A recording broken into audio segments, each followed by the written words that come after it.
Hello friends, I'm Rosa. Welcome to the channel. So, we're gonna continue with our 2022 wrap-ups today. I'm gonna be talking about my favorite series that I've read throughout the year. And so this includes not like I have read 1, 2, 3 if it's a trilogy, but say that I've just read the third book in the series, I'll include it, or if I've read 2 or more in a series, I'll include it. So I'll specify in detail per series when we get to them how many of the books that I've read so that you'll know. But it's also because 2 of the series at least, or 3 that we're talking about at least, are still running series, like they're still ongoing, they're not finished yet. So obviously I can't have finished them. But enough talk. If you want to, or we're still gonna talk, but enough introduction. If you want to check out a specific series, I will be leaving chapters down here in the timeline, and I will also be leaving links to all of the books that we're talking about in today's video in the description box to both Book Depository but also Amazon. Most of these are fantasy series, but there is one that's a contemporary series, and I don't think any of them will really surprise you, to be honest, but we're still gonna talk about them. So let's get started. In spot 10 we have the Prison Healer trilogy, which ended with The Blood Trader. These are by Lynette Noni and they are young adult fantasy. In these books we follow Kiva, her name is Kiva, who has been a prisoner at the most secured and dangerous prison in this country for like 10 years or something. The country is ruled by royals, but there is also a group of rebels that are trying to overthrow the throne, so they're trying to take the power for themselves. And one day, while Kiva is at this prison, the rebel queen actually shows up as a prisoner, however she's unconscious. And so the royals decide that the rebel queen has to go through a trial. It's called a trial of elements. So there are 4 different trials. She has to go through them, and if she succeeds, she'll get to live, but if she doesn't, you know. Kiva does, however, have a little bit of a connection with the rebels and gets a message from them before this is like announced that at any cost she has to make sure that the rebel queen stays alive. So Kiva decides, okay, well, I'm gonna have to take the rebel queen's spot for these trials, but that also means that if she goes through them, she actually gets to go free. And there's also a dude at this prison as well, but I don't know how to fit him into the plot. It'll make sense if you've read it. It'll make sense once you read it. It's a grumpy sunshine sort of situation, but she is the grumpy one and he's the sunshine. He's very happy all the time. There's also a little boy whose name I can't remember, but I think it's Tip or something, who basically works like a little brother for Kiva, and lots of good relationships in this book and the trilogy overall. And I thought it was so interesting because a lot of like, she kind of has like a touch of mass to her writing, Lynette Noni, so she'll mention things now and then that you don't necessarily think about, and then all of a sudden this little detail comes back and it's important to the plot and you're like, oh, why did I think of that? She kind of has a touch of that, so you gotta really stay focused while reading the first half of the books, even though it might seem that not a whole lot is going on. But I really enjoyed this trilogy. I enjoyed the ending of it as far as I can remember. I was a little bit sad to see the trilogy finished, but you know. Then next up we have one that I read first and second book of, and I think that actually pretty much wraps up a duology. However, it continues after that, and it's The Bridge Kingdom by Danielle L. Jensen. So the sequel is called The Traitor Queen, but there is also The Inadequate Heir, which is technically the third book. However, the first 2 books follow Laura and Aaron, and the third one follows Laura's brother instead. So these are what I would probably consider new adult, but also fantasy, and we follow Laura, who throughout her life has been trained to basically, on her wedding day, kill this guy who's called Aaron. Laura is the daughter of the leader of her country, and Aaron is the leader of this Bridge Kingdom, which runs like, I'm just gonna show you a picture because it's a little bit easier that way. So this is the Bridge Kingdom. It's a very advantageous land to own because there's a lot of positives and like there's something to do with trading, and it's very advantageous to have the Bridge Kingdom because of this, because they have a lot of power in what goes from one country to another and stuff like that. So obviously Laura's father really wants the Bridge Kingdom, so he has trained Laura throughout her life to be an assassin basically, who's supposed to kill Aaron on their wedding day. But as she arrives, she finds out that Aaron is actually not as bad as she's been told throughout her life, and nothing is really as it seems. And so this was touching at times, but also a little bit frustrating at times. It's mostly got to do with Laura just overcoming things, and you get a little bit frustrated with people just not understanding, but also the fact that she has to overcome things and a lot like that. But overall, I would say this was a very enjoyable duology. If you like tension, there's definitely that. If you like yearning, there's like a touch of forbidden love in it as well, I would say. And overall, also a lot of politics and like twists and turns and assassins and stuff like that. So I thought it was really cool. I'm not so excited for the Inadequate Heir as I was to read The Bridge Kingdom, but I still want to see where it goes. It's mainly because it follows her brother, and I'm a very like badass females, woo, and he's the man. So I'm a bit like, well, it kind of feels like it's not gonna hit the same way, but we'll see once I get to it. And then we got a sci-fi, which is the Aurora Cycle by J. Kristoff and Amy Kaufman. I read all 3 books this year. I thought they were hilarious. I thought they were super funny. I liked the characters, the whole squad. I liked the plot. I thought it was just overall, mine has...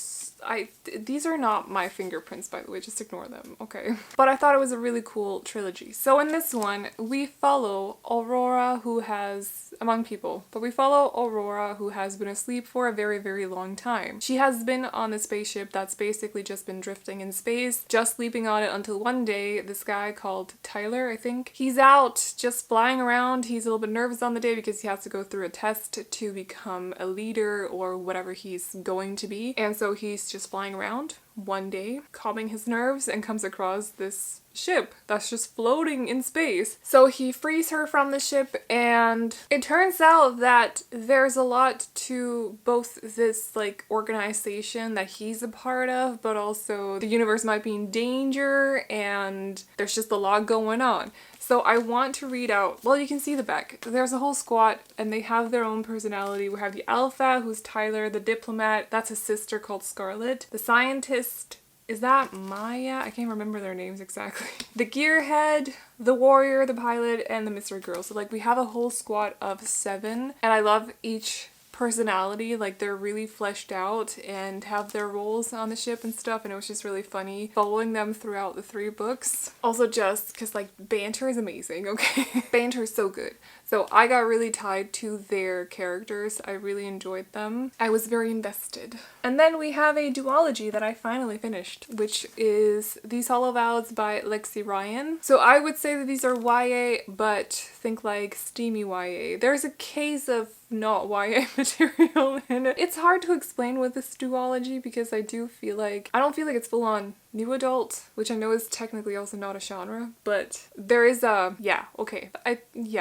it's leaning on new adult at least. And fantasy, and we have to do with magic and fae as well. So in this book, we follow Bree, who is a human, and she's like one of the best thieves out there. She also has a sister who is basically the most important person in Bree's life. So when her sister is taken by the Unseelie King in the Fae realm, she has to go there to free her. And so she takes off to the Seelie court, goes through a portal, makes a deal with the Unseelie King, because she has to get 3 artifacts from the Seelie court to then free her sister. And at the Seelie court, there's a whole thing going on because the prince of the Seelie court is throwing a ball with all these human girls there because he has to choose a mate. And so Bree finds herself in the middle of that situation as well, and there's a whole lot going on, and a bit more than that as well, I would say. There are also some rebels that make an appearance now and then. Like, there's more going on than just that. And in the end, Bree finds herself kind of like torn between the 2 sides, so she doesn't really know if she's on the Seelie court's side or if she's with these rebels that are technically unseelie. Like, she's very torn between the 2, and at the same time, she just wants to free her sister, and it's messy. There's a lot. It's drama. It's not the best duology out there. Like, this is not genius work. It's very classic YA with a touch of steam.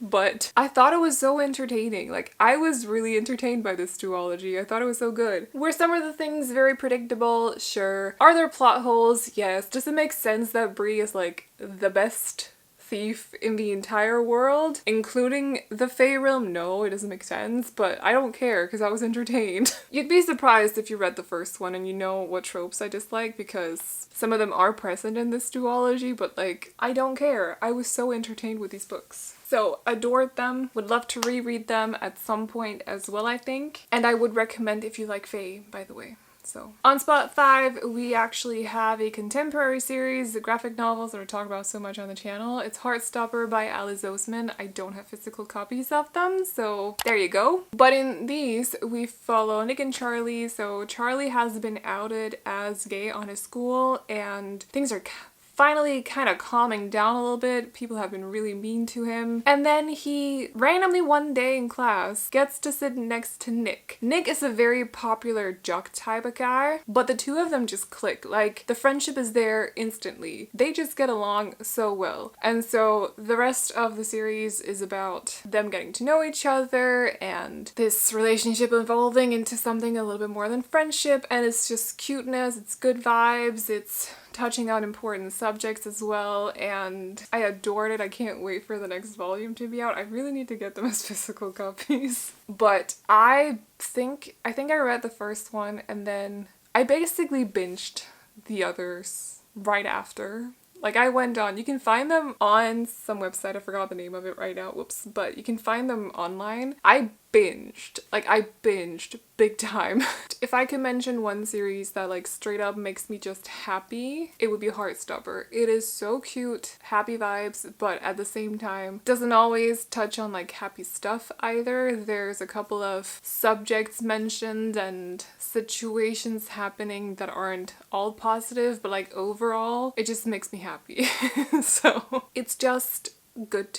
A good time. Goodness, good vibes, and cuteness. So, Heartstopper. And that leaves us with the last 4. And I don't mean to be like super predictable with these, but if you've followed the channel for a while, you'll know which ones I'm gonna talk about though. I can't help it, okay? I'm very predictable with my love for certain genres. It's just, it is what it is. So, on spot 4, we have From Blood and Ash by Jennifer L. Armentrout. These are adult, I don't know if I want to, let's just call it adult fantasy romance. So not romance dressed up as fantasy, as I've seen some people call it. No, this is fantasy romance. That is a genre. And we also kind of have to do with vampires in this, I want to say. So we follow Poppy, who is the maiden. So the maiden is supposed to be like a role that, it's very important to this place that she lives in. It's very honorable to be the maiden, but it also means that she can't make any friends, she can't experience pleasure in any way, she's just kind of stuck at this palace that she lives in. She has to follow a strict set of rules every day, and it's just kind of a sucky situation to be in, I'm not gonna lie.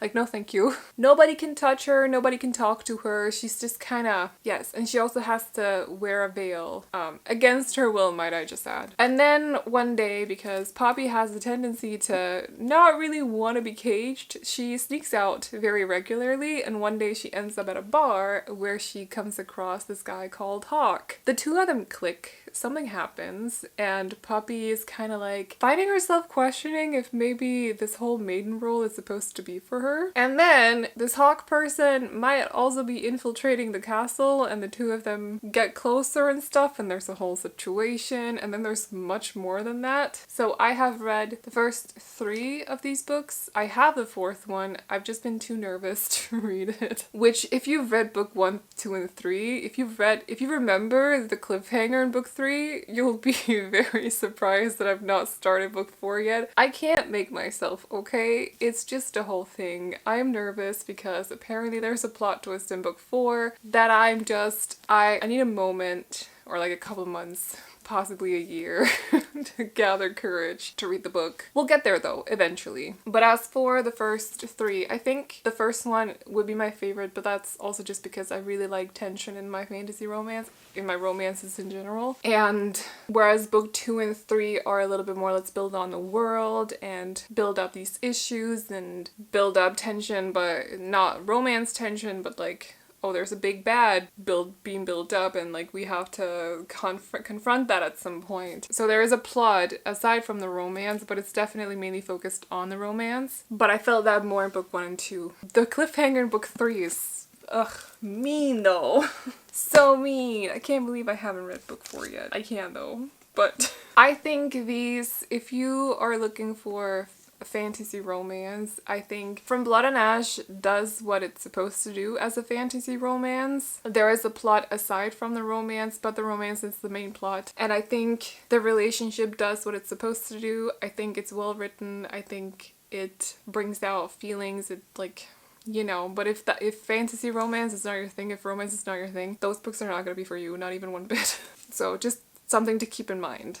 And then we have Gideon the Ninth by Tamsin, whose last name I still have not figured out how to pronounce. And I have read Gideon and also Harrow. I do own Nona, have not gotten to it yet, but I will. These are so unique, is my first thing that I want to say. So these are adult, technically sci-fi, but also fantasy. There's a bit of a funny mix, like they're very genre bending. We have to do with necromancers in space. So in the first one, even though the synopsis of the first one really does not cover the rest of the series, I just want to clarify that right now. But in the first one, we follow Gideon, who is a badass with a two-hander. She lives in the 9th house, which the whole situation is like there are 9 houses and they have each their own planet. She lives on this planet, which is owned by the 9th house, and she hates it there. She wants to get away. She's an orphan. She's been brought up on this planet. Nobody's been treating her nicely. Like, things are not well for her on this planet. She just wants to get off the planet and go somewhere else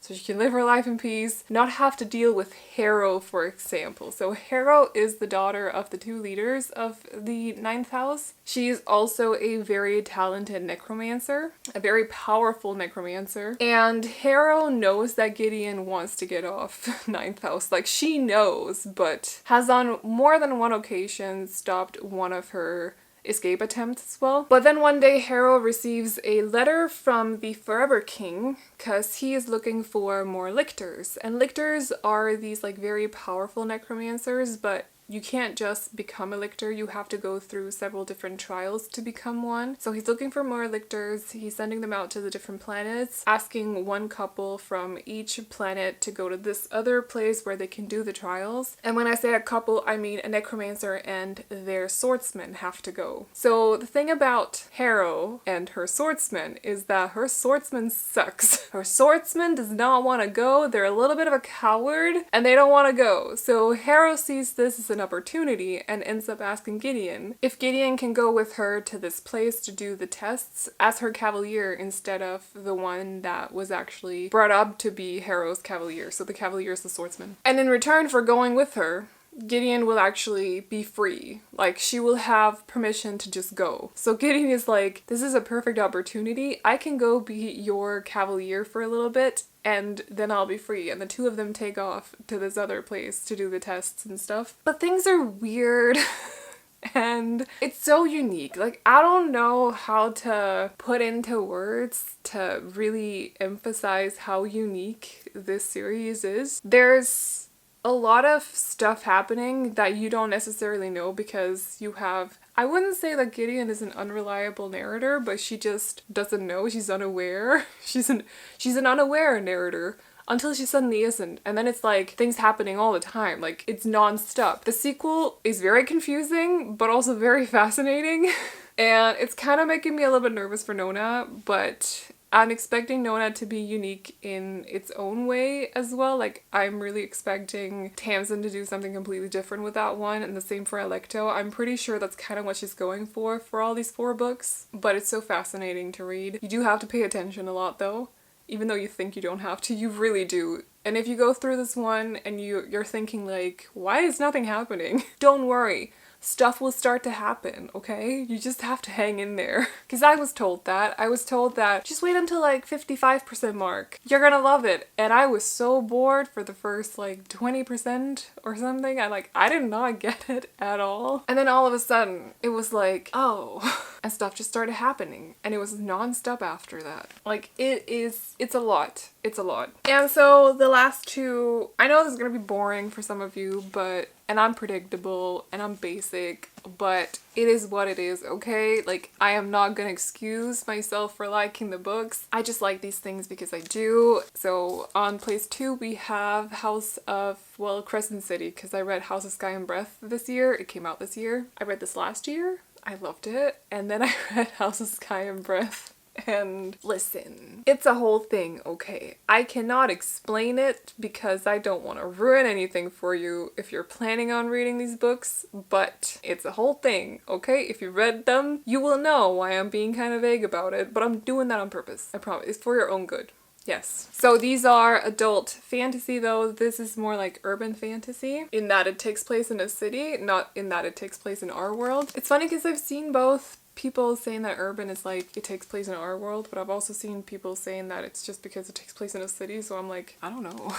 Which one do I go with? The two are not necessarily the same. So this though takes place in Crescent City, or Lunathion, which is this place where there's a lot of like supernatural creatures living there. So think vampires and dragons and witches and fae and all these different kinds of mermaids and mermen also there. All these different kinds of supernatural creatures live in Crescent City. We follow Bryce, who is a bit of a party girl. She likes to go out with her friends and have fun, and that's just kind of what she does. Just living her life in Lunathion, Crescent City. Her friends are the most important thing in her life. Like, her friends are above everything else. Her friends are the most important. So she both has her group of girlfriends, but she's also friends with this group of werewolves. And one day while she's out with her group of girlfriends, their werewolf pack is hanging out in her apartment, and when she comes home, she finds out that something has happened to them. Like, it's a whole tragic mess. And so because of this, Bryce finds herself kind of drawn into an investigation on this. They find the supposed murderer pretty quickly. He's thrown in jail. However, a year after, the murders start to pick up again, and that's when Bryce is really drawn into it because the police doesn't really know what to do. They're at a standstill with the investigation. They don't know where to go with it, and so they ask Bryce if she can help them. However, she has to work together with this guy called Hunt, who's not the most cooperative partner to have in a situation like this. Like, he's definitely not super helpful. He's a little bit judgmental. And the two of them don't necessarily get along super well, but also they kind of get along a little bit as well. And it's about the two of them figuring out what's going on with the murders happening in Lunathion. And there's a whole other plot as well. Like, there's a lot going on in this. Politics as well, kind of. A bit of a romance, but I will say this is probably, it's actually not that heavy on the romance. It's more like attraction, if anything, so I wouldn't actually call this a fantasy romance. The sequel more so, but this is not so heavy on the romance, I just want to say. It does, however, very unique to Sarah J. Maas's books, have murder mystery vibes to it, which I found very enjoyable. The sequel, not so much, but that's the thing with the first one. And the reason that I've put this on spot 2 is, aside from the fact that I just love Sarah J. Maas's books, like, they resonate with me on a whole other level. I just really love them. I'm gonna watch out what I say now. But there's an ending in Sky and Breath that is just shocking, is all I'm gonna say. So for me, that means it deserves the second spot, and you're gonna hate me for book 1, but there's a whole reason for that. It's got nothing to do with Crescent City though, I swear. But 2022 was the year that I finally finished Throne of Glass, the series, also Sarah J. Maas. So I read the first 3 back in 2016. I bought the 4th one. No, I read the first 4 and bought the 5th one. And when I got the 5th one, I didn't have time to read as much as I did when I read through the first 4. So I never got to read it. But I remember just loving the series so much. And those are the first 4 books. Like, 1 and 2 are not great. Like, I'm not gonna lie. They're not the best books. But then it takes a whole turn in book 3 that is just, she really upped her abilities as an author, I think. And then it just gets better from there. Like, it's a whole, so many plots intertwined into this and so many things, and yes, So I will say, technically, for the first 2 or 3 books, these are YA fantasy, but then it takes a little bit of a turn and dips into something that's a little bit more new adult. So they're probably what I would call YA/new adult, but also slight leaning into high fantasy, because there's a lot going on. The stakes are very high, there's a long build up, the world is very like, they're all over the place as well. But don't think like high fantasy like Brandon Sanderson high fantasy, just a little bit of a lighter version of it. But I don't want to call this just fantasy though, because there's so much going on. So anyway, I read the first 4 books, bought the 5th one. So happy that I did not read the 5th one in 2016, because I don't think this came out until 2020? I would not want to wait that long after Empire of Storms. But I finally finished the series this year and was so sad after I finished this book, because now I can't read it for the first time again. Okay, should probably tell you what it's about, but like the first 2 books don't really give you a picture of the rest of the series, to be honest. I will say though, we follow Selena, who is Selena Sardothian, who is like the best assassin in the entire world. She has been taken as a slave though and sent into the salt mines, where she's been staying for a while, I can't remember, but longer than you'd usually stay in the salt mines before you, so maybe like 9 months or something, when suddenly the crown prince turns up in the salt mines with his guard called Kale, and they talk Selena into going back with them to the palace because the king is throwing like this kind of tournament to find an assassin that can work for him. And so these different noblemen and also royals have their own contenders for this tournament. And so the crown prince, whose name is Dorian, he wants Selena to be his contender. Is that how you say that, contender? Like, he wants her to represent him in this tournament. And so she's taken back to the palace, introduced into this world, and that's when things start to, I want to say that's where things start to take a turn, but then it really takes a turn at the end of the second book that's like, what? And then it's a whole different universe after that, okay? So yes. These are so much more than the first 2 books, I promise. If you read through the first 2 books and then get to book 3, like if you are struggling a little bit with the first 2, you don't understand the hype, that's because it really hits in the 3rd book. It only gets better from there, and it gets so good. And I'm so happy that I finished this series. So this series, to me, is kind of what drew me into fantasy reading back in 2016, and that's why I can't not put it on the first spot on this list, because it means a lot to me. Like, this is literally what got me into fantasy reading, and fantasy reading is what I enjoy the most. So it has a special place, you know, to me. Like, it really, a special spot in my heart, if you get what I mean. That's a bit cliche, but like, that, it is what it is. But it's also a really good series. And so, don't fall down. No, I will catch you. Thank you for that. Okay, anyway. And so that wraps up the best fantasy series that I've read this year. Or at least the best 9, which is an odd number, but yeah. But these are just the series where I've read 2 or more books this year. Or not necessarily have just read 2 or more books this year, but also have like continued a series like Crescent City, but also Prison Healer. So I've read so many more good books this year that I haven't continued. If they're a part of a series, for example, Strange the Dreamer, love that one, have not read Muse of Nightmares. So these are just the series, okay? Anyway, but I feel like I'm talking around in circles, but that's because I don't know how to explain it. I suck at explaining things, okay? Listen, I try, but I still suck. I'll never get better. It's fine. I've come to terms with it. Anyway, I hope you enjoyed this video. If you want to check out any of the books, I have left links to them in the description box. And if you've read any of the series that I mentioned today, definitely let me know in the comments. Let me know your thoughts on them, your thoughts and opinions. But that is all I got for you guys today. So I hope you enjoyed this video. If you did, feel free to hit the thumbs up. And if you want to see more videos like this from me, but also bookish unboxings and readathons, TBR videos and wrap-ups and all the other booktube stuff, along with more yearly wrap-ups here in December, definitely consider hitting the subscribe button. But I'm gonna leave you to it. So I hope you enjoyed this video, and I'll see you all in the next one. Bye-bye. Oh, you know you're beautiful, and it's like